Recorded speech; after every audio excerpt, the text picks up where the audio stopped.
une présentation de la fonction x cube.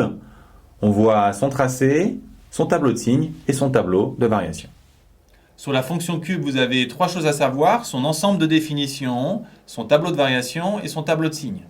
Comme on peut calculer le cube de n'importe quel nombre, la fonction cube est définie pour tous les réels, autrement dit sur R.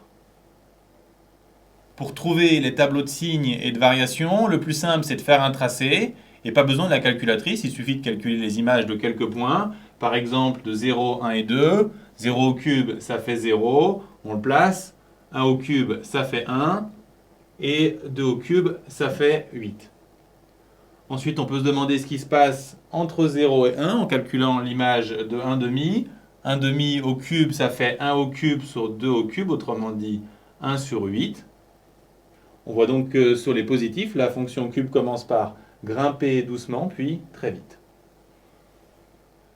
Même chose pour les négatifs, on va calculer l'image de moins 1 et moins 2, qui font moins 1 et moins 8. On les place. Ensuite, on peut calculer également l'image de moins 1 demi, ce qui nous permet de tracer la fonction. On voit qu'elle est toujours croissante et qu'elle s'annule en 0.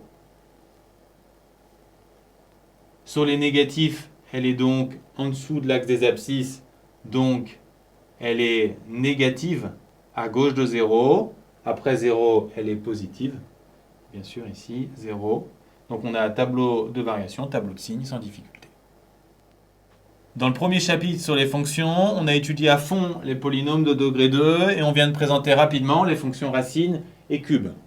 Quand on assemble ces éléments, on peut former des fonctions plus compliquées.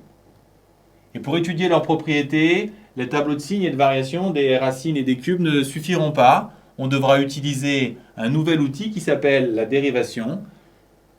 Et c'est l'objet du prochain chapitre.